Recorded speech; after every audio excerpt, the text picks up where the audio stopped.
नमस्कार, मेरा नाम है शशांक और आप देख रहे हैं वीकेपी यानी विशाल खबर पॉडकास्ट। और जैसा कि होली का त्योहार, होली का पर्व हमारा आने वाला है, तो आज का हमारा पॉडकास्ट, आज की हमारी चर्चा, आज की हमारी बातचीत है उसी टॉपिक को लेकर। हमारे बीच में महाराज जी है। हम चाहेंगे सबसे पहले महाराज जी, जय श्री राम से आपका स्वागत, अभिनंदन वंदन करने का। और आपके बारे में थोड़ा सा हम भी जानना चाहेंगे और हमारे दर्शक भी जानना चाहेंगे कि आपका निवास स्थान किधर है। हमारा आपके सानिध्य में आने के लिए अगर हमें सौभाग्य प्राप्त हो तो हम कहाँ पर आ सकते हैं सर। तो महाराज जी, इन्हीं सब बातों से हम आज के पॉडकास्ट को भी शुरू करते हैं और आगे बढ़ते हैं। आपको मंगलमय जय श्री राम और विशाल खबर के सभी दर्शकों को भी मंगलमय जय श्री राम। आने वाले पर्व होली की सभी को मंगलमय शुभकामनाएं। सबके लिए यह पर्व मंगलमय हो, शुभ हो। आपने कहा परिचय, तो निवास स्थान श्री ठाकुर जी का छोटा सा विग्रह मंदिर है, चाली बाबा आश्रम, जो ठाकुर जी का ही स्थान है। वहीं दास ठाकुर जी के चरणों में सेवारत है। नाम दास का पीयूष दास है और ठाकुर जी के ही चरणों में रह करके थोड़ी बहुत वाणी की सेवा, कथा वार्ता अपन ठाकुर जी के चरणों में निवेदन करते हैं। यही संक्षिप्त सा परिचय है और कोई विशेष परिचय नहीं। भक्त का तो जितना परिचय ज्यादा हो उतना भी कम लगता है और जितना भी कम हो उतना ही ज्यादा भी लगता है।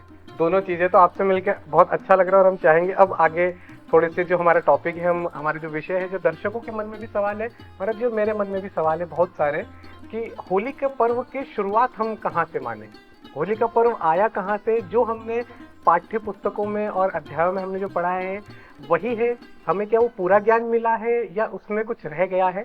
तो मेरा पहला आपसे यही जानकारी मैं चाहता हूँ, हमें भी और दर्शकों को भी, क्या है होली।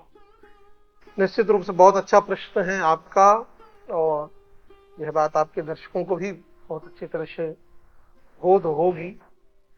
होली का जो त्योहार है बड़ा विशिष्ट त्योहार है। होली का जो पर्व है भक्त और भगवान के विश्वास का पर्व है। भक्त का भगवान के प्रति जो विश्वास है, उस विश्वास की जो सिद्धि है उसका पर्व है।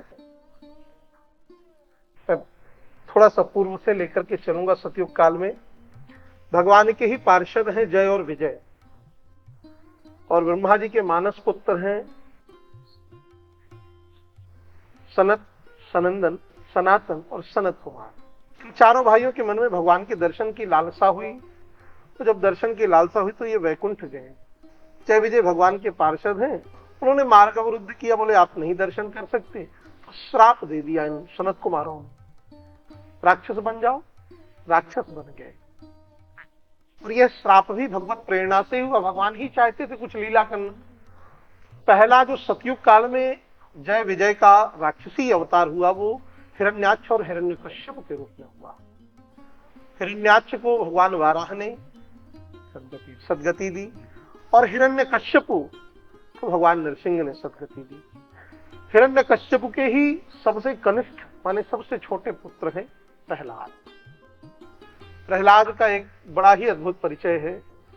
प्रहलाद 12 महाभागवतों में भगवान के पहले महाभागवत है। प्रहलाद नारद पराशर पुंडरीक। प्रहलाद जी पहले भक्त है भगवान के और महाभागवत है। प्रहलाद का जन्म कयाधु के गर्भ से हुआ।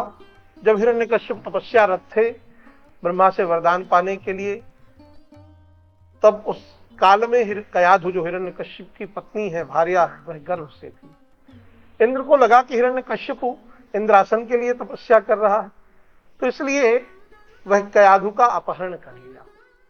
मार्ग में लेके जा ही रहा था, नारद जी ने जाकर इंद्र को डांट लगाई और कयाधु को ले जाकर अपने आश्रम में आश्रय दिया।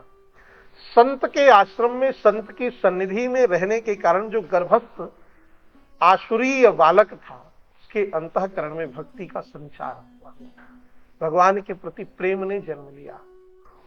गर्भ के अंतःकरण में ही उसने भगवान की मंगलमय चरित्रों को, कथाओं को सुना, तो भगवान के प्रति वह वात्सल्य युक्त भक्त पैदा हुआ।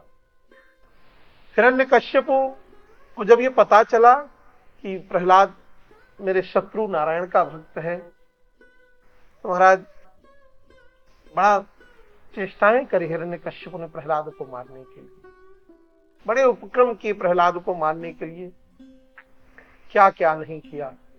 गिरते गिरायो जल में डुबायो भाई, कोई कमी नहीं रखी। काल कोठरी में बंद किया, विषाक्त सर्पों के मध्य छोड़ दिया। फिर भी प्रहलाद का विश्वास इतना प्रबल था भगवान के प्रति कि हर जगह भगवान अपने बालक की भक्त की रक्षा के लिए प्रकट होते। इसी क्रम में एक कथा जो आती है होलिका की। ये जो होलिका है ये प्रहलाद की बुआ हिरण्यकश्यप की बहन। से वरदान प्राप्त है होलिका को कि तुम आग में नहीं जलोगी और तुम्हारे समीपस्थ जो होगा वह आग में जल जाएगा। इसलिए अपने भाई से इसने कहा कि तुमने सारे प्रयास कर लिए, सब निष्फल रहे, एक प्रयास यह भी कर लो कि मैं उसे गोद में लेकर के बैठूं और जलाया जाए, आग लगा देना। ऐसा ही किया होलिका ने।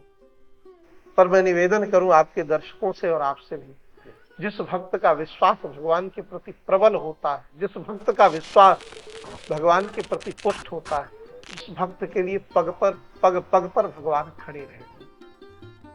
होलिका लेकर के बैठी तो आग लगी, तो प्रहलाद जैसे भक्त का बाल भी बांका नहीं हुआ और होलिका जल करके राख हो गई। जब होलिका जल करके राख हो गई, इस कथा से यह स्पष्ट होता कि बुराई चाहे जितनी मजबूत, कुविचार चाहे जितने श्रेष्ठ हो, एक न एक दिन हमें कुविचारों को जलना पड़ता है, बुराई को जलना पड़ता है, अधर्म को जलना पड़ता है।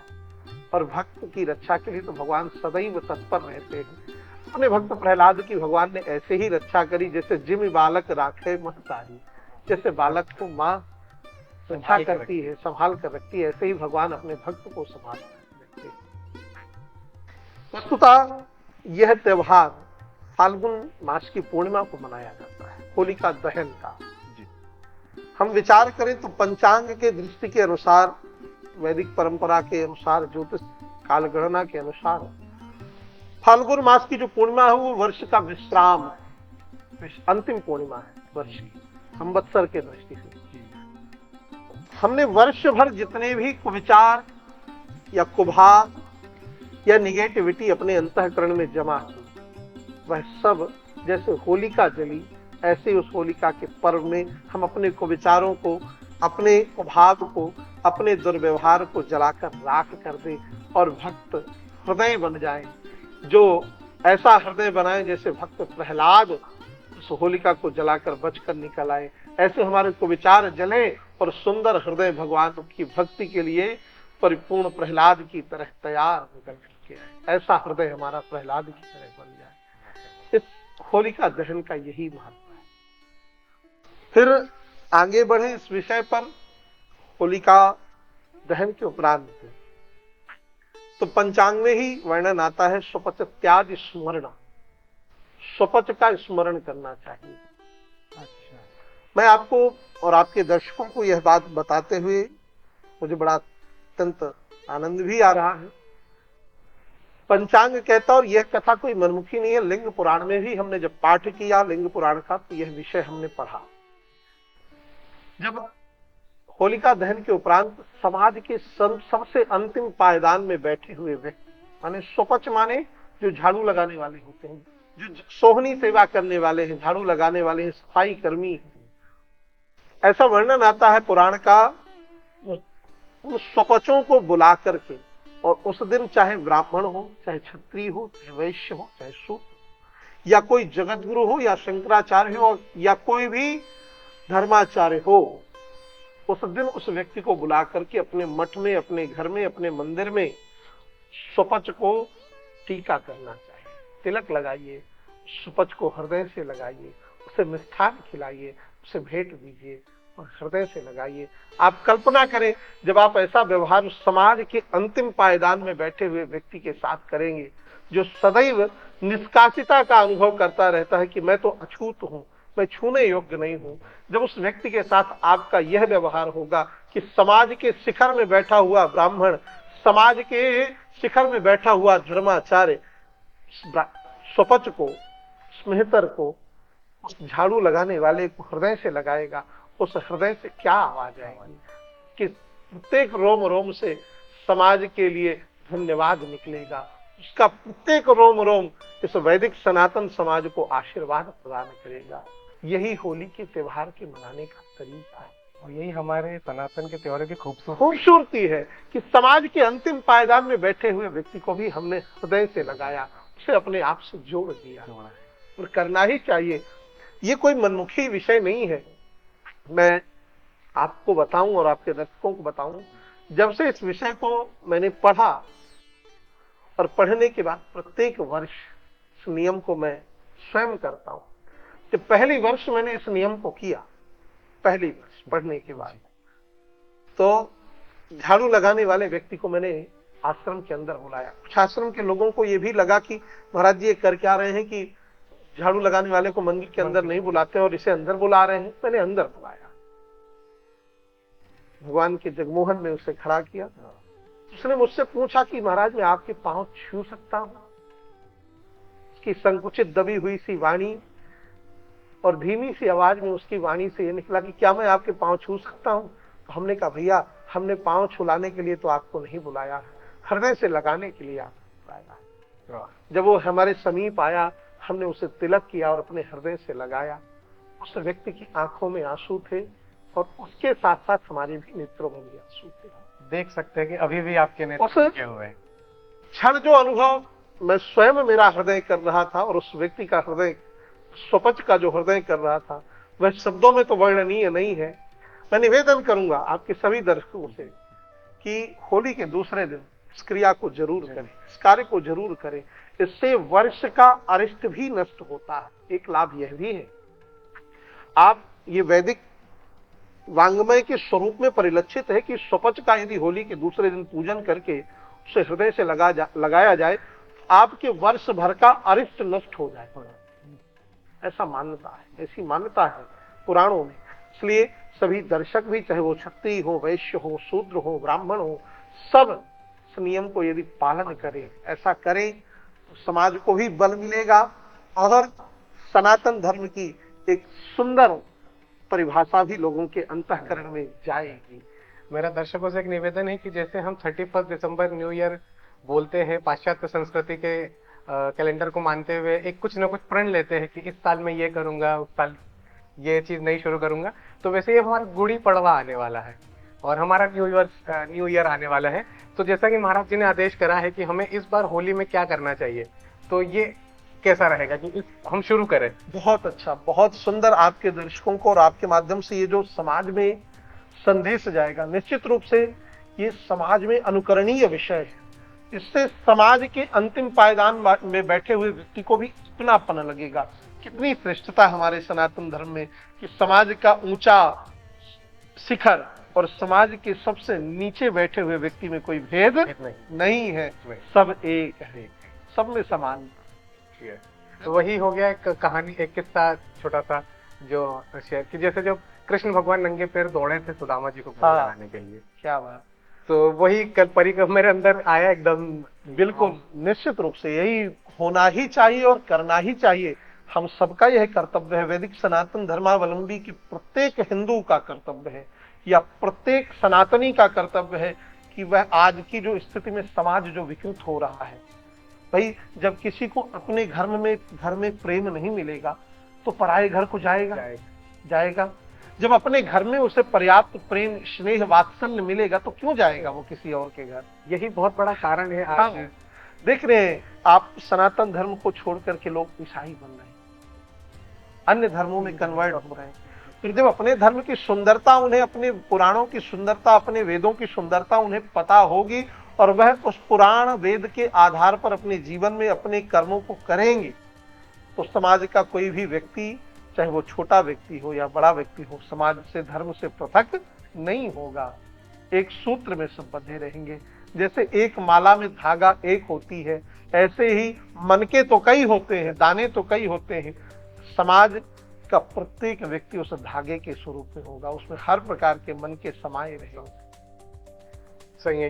इस टॉपिक पे तो हम और भी चर्चा करेंगे कि जैसा महाराज जी ने आदेश करा है कि हम चाहेंगे कि एक आध पॉडकास्ट हम इस चीज पे बनाएं कि क्या कारण है कि लोग पलायन कर जाते हैं, क्या क्या वो चीजें हैं जो हमें सुधारनी चाहिए हमें मतलब हम व्यक्ति विशेष को, कि जो ऐसे आचरण ना हो।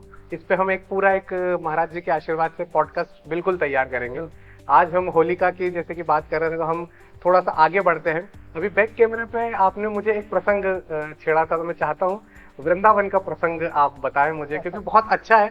मैं चाहूंगा आप सभी से कि उस प्रसंग को एक बार अनुभव करके देखिएगा। देखिए, मैं बात करके मुझे ऐसा लग रहा है जो भाव आता है वो आ गया है। तो महाराज जी वो प्रसंग एक बार आप देखिए, हमारे सतयुग काल जो 4 युग है, सतयुग, त्रेता, द्वापर, कलयुग, ये चारों युगों में भक्त अपने भगवान के लिए उत्सव मनाते हैं जी।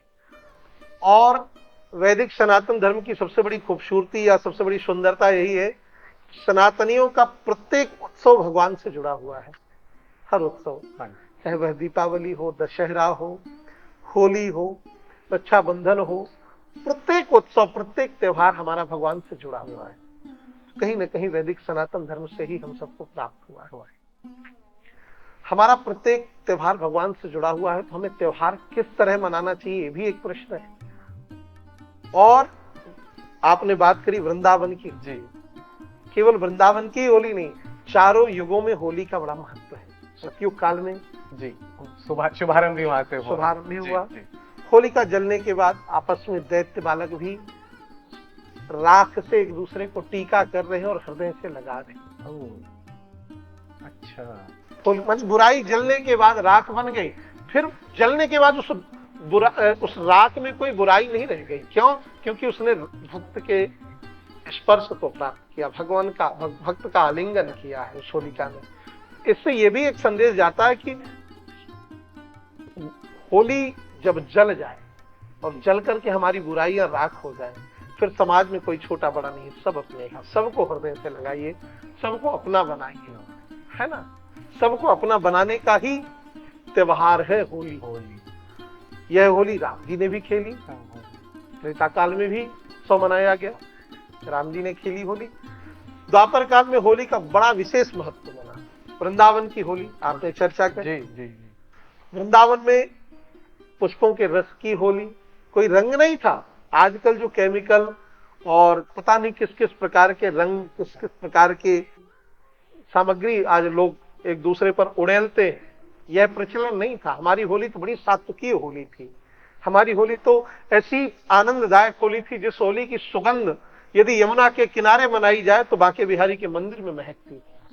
तो एक छोटी सी कथा से आपको जी संकेत करूंगा कि ब्रज की होली, भगवान के कहाँ है, भगवान कृष्ण के जी, और किशोरी राधा रानी की भी सखियां हैं, ललिता, विशाखा इत्यादि, है ना। भगवान की भी शिखा है, कुंभन दास जी, सूरदास जी, शिखा है भगवान की। एक बार की बात है कि एक लाहौर का सेठ, लाहौर का एक सेठ, उसने श्री हरिदास जी की कीर्ति सुन रखी थी। हरिदास स्वामी वृंदावन के गोस्वामी हैं और बड़ी ही श्रेष्ठ परंपरा है वृंदावन की, हरिदास परंपरा। तो श्री बांके बिहारी के प्राकट्य कृता ही श्री स्वामी हरिदास जी महाराज, उन्होंने ही प्रकट किया है बांके बिहारी लाल, बिहारी लाल स्वयंभू प्रकट किया है। मैंने किसी पत्थर की मूर्ति से नहीं निर्मित हुए, स्वयंभू प्रकट हुए, साक्षात ठाकुर जी ही बांके बिहारी। तो वैसे एक बार इत्र की शीशी लेकर के हरिदास बाबा के पास आया कि यह इत्र ठाकुर जी की सेवा के लिए मैं आपके पास लाया हुआ है। किशोरी राधा रानी और अष्ट सखियों के संग श्री ठाकुर जी अष्ट सखाओं के संग यमुना के किनारे होली खेल रहे हैं, होली खेल रहे हैं। तो उस समय श्री स्वामी हरिदास जी ध्यान मुद्रा में बैठे हैं, ध्यान कर रहे हैं, और उनको क्या ध्यान में दिखाई दे रहा कि होली खेली जा रही है। कृष्ण पक्ष से राधा पक्ष से अष्ट सखियां हैं, कृष्ण पक्ष से अष्ट सखा हैं संग में, और दोनों प्रिया प्रियतम होली खेल रहे हैं। किशोरी राधा रानी पर ठाकुर जी ने पुष्पों की बरसात करी, पुष्प की पंखुड़ियों को फेंक करके जब किशोरी जी की ओर फेंका और मारा, तो किशोरी जी ऊपर से नीचे तक पंखुड़ियों में आच्छादित हो गई। अब किशोरी जी को कुछ सूझा नहीं कि मैं क्या डालूं कन्हैया पर, राधा रानी को कुछ सूझा नहीं, तो सखियों से कहने लगी, अरे सखी कुछ तो ला के दो कि मैं इस कन्हैया पर डाल सकूं, इस कन्हैया पर डाल सकूं। वह इत्र की शीशी श्री स्वामी हरिदास जी के सामने रखी हुई है। तो श्री स्वामी हरिदास जी भी उन सखियों के साथ में सम्मिलित हुए किशोरी जी के पक्ष से, और उन्होंने देखा कि किशोरी जी तो रो रही हैं, कुछ है नहीं डालने के लिए। अब ये ध्यान की बात है, वह ध्यान में बैठे हैं हरिदास जी, तो उन्हें कुछ नहीं दिखाई दिया, तो ऐसे ही हाथ करके टटोला तो इत्र की शीशी हाथ में आई, वही उन्होंने किशोरी जी को दी, राधा रानी को, लाली ये डाल दो। तो किशोरी जी ने वह इत्र की शीशी ली और पूरी कन्हैया के ऊपर छिड़क दी। यह दृश्य तो ध्यान में चल रहा है कि स्वामी हरिदास जी ने वह इत्र किशोरी जी को दिया, पर मैं आपको निवेदन करूं, वह पूरा इत्र की शीशी हरिदास स्वामी ने यमुना जी में ही डाल, पर उस जिस सेठ ने यह इत्र भेंट किया था उसको लगा कि बताओ, मैं इतना महंगा बेश कीमती इत्र लेकर के आया और बाबा ने मेरे इत्र की एक भी लाज नहीं रखी, सारा इत्र जमुना में फेंक दिया। तो उन्होंने कहा कि बाबा आपने ये क्या किया? बोले प्यारे तुझे अभी पता नहीं चलेगा, तू जा बांके बिहारी के मंदिर दर्शन करके आ। जब वह सेठ बांके बिहारी के दर्शन करने गया, जो इत्र लेकर के आया था वह इत्र बांके बिहारी के श्री अंग से बह रहा, चू रहा था। वही इत्र की सुगंध पूरे मंदिर परिसर में महक रही थी। तब जाकर के हरिदास स्वामी के चरणों में प्रणाम किया और कहा, बाबा अब मैं समझ गया, मुझे विषय बताओ हुआ क्या? अरे बोले प्यारे, किशोरी जी के पास कुछ रंग नहीं था डालने के लिए, इसलिए मैंने इत्र की शीशी ही दे दी कि आप इसी को रंग समझ के डाल दो। और किशोरी जी ने इत्र की शीशी को ही उड़ेल दिया ठाकुर जी पर, वही रंग का काम कर रहा। इसीलिए तो बिहारी जी महक रहे। आज जो होली मना रहे, मैं निवेदन करूं आपके दर्शकों को, जो प्राच्य परंपरा की होली की सुंदरता है, जो प्राकृतिक रूप से हमें प्राप्त है, पुष्प, उन पुष्पों के रस का इत्र, उन पुष्पों के रस से निकला हुआ रंग, उन पुष्पों को सुखा करके बनाया हुआ गुलाल, अबीर, उसी से हम होली प्राच्य परंपरा में खेलते आ रहे हैं। आज भी मंदिरों में, प्रतिष्ठित देवस्थानों में अबीर इत्यादि का, गुलाल इत्यादि का प्रयोग निषेध है। पुष्पों को ही सुखा करके उसी को पीस करके रंग जो निर्मित होते, उसी से हम आज भी आश्रम में ठाकुर जी के संग होली उसी से खेली जाती है। केसर डाल करके, मलयागिरी चंदन घिस करके और ठाकुर जी पर लेप लगाते हैं आज भी। आज हम देखें तो त्योहार को कलयुग में हमने और आपने ही बदल दिया, स्वरूप ही विकृत बना दिया। आज देखें, भगवान की भक्ति, भगवान को प्रसन्न करने का त्योहार, उत्सव मनाने का त्योहार, भगवान का उत्सव है क्योंकि भगवान से जुड़ा है।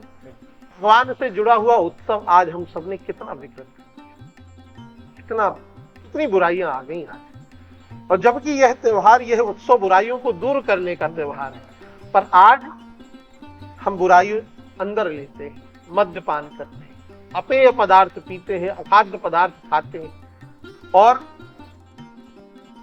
ऐसा व्यवहार कर बैठते हैं अपने ही लोगों से जो हमें नहीं करना चाहिए।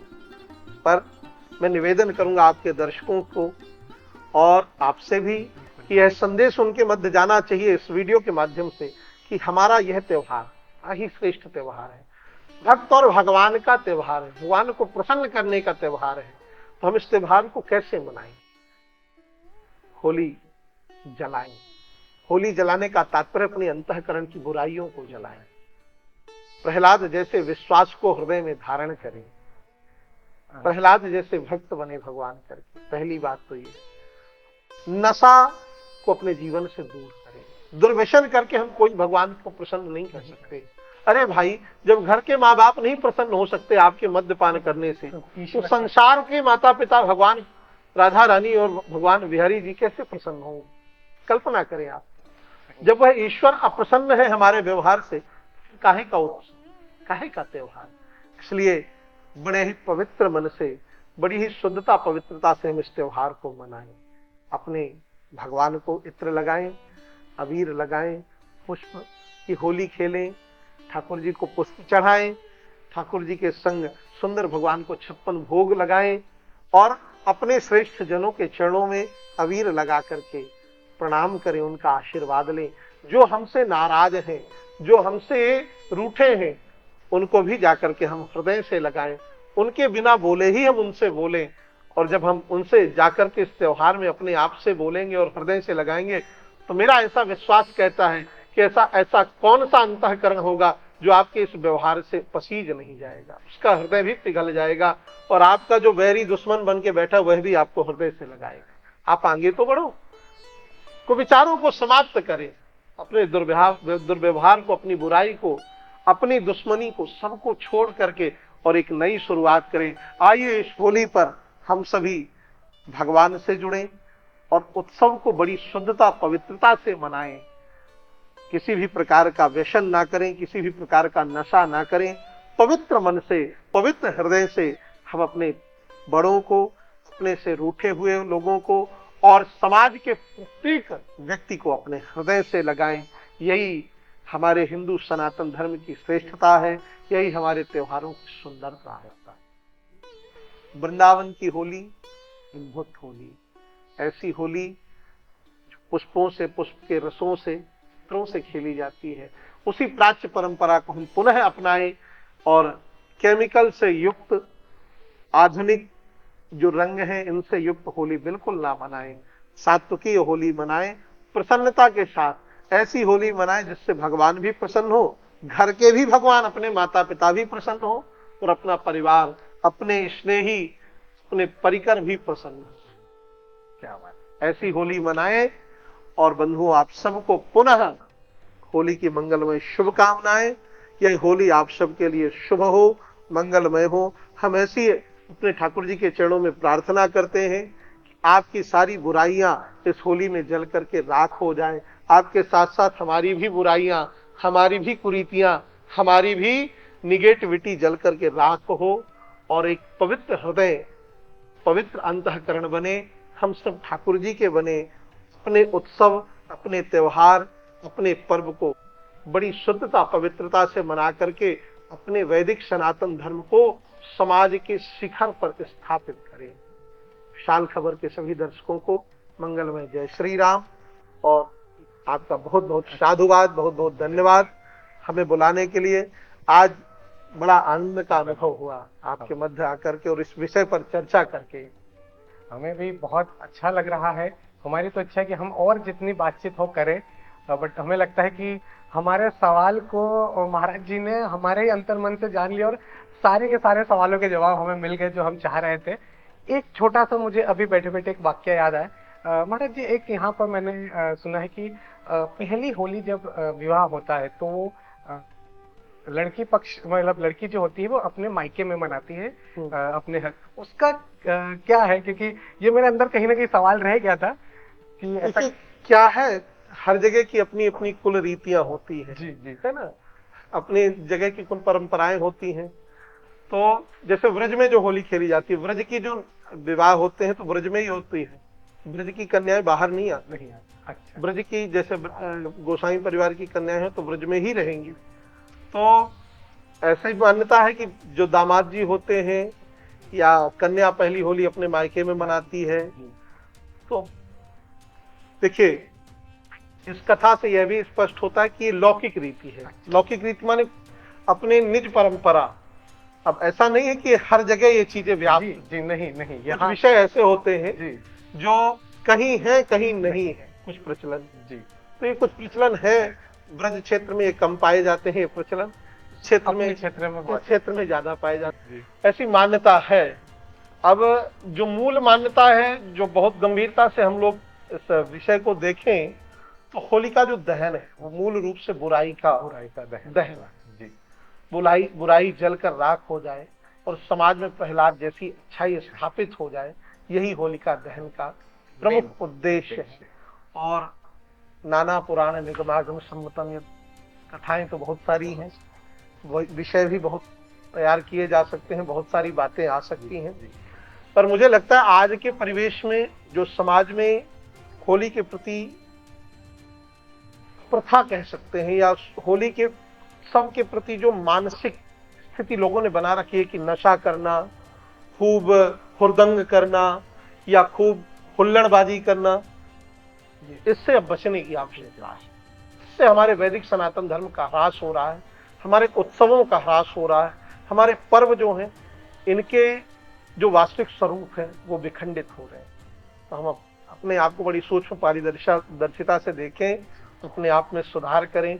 जब समाज का प्रत्येक व्यक्ति वैदिक परंपरागत अनुगमन करेगा, वैदिक वांग्मय के स्वरूप का अनुगमन अपने जीवन में करेगा और वैदिक परंपरागत त्योहारों को मनाना प्रारंभ करेगा, तो अपने आप समाज एक अच्छी स्थिति को प्राप्त करेगा और हमारे त्योहार, हमारे पर्व, हमारे उत्सव पुनः उसी काल की तरह प्रतिष्ठित होंगे जैसे पूर्व में प्रतिष्ठित थे।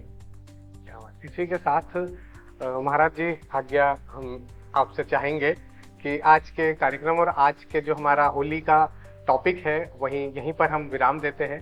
बट हम आज आपसे सब दर्शकों के सामने वादा लेते हैं कि आप हमें ऐसा सानिध्य देने आते रहेंगे जरूर, और ऐसे ज्ञान की वर्षा हम पे और हमारे दर्शकों पे होती रहेगी। निश्चित रूप से विशाल जब विशाल खबर मुझे याद करेंगे तो निश्चित रूप से समय निकाल करके और आप सबके मध्य आता रहूंगा और यथासंभव जो भी ठाकुर जी ने दे रखा वह सब आपको परोसता रहूंगा।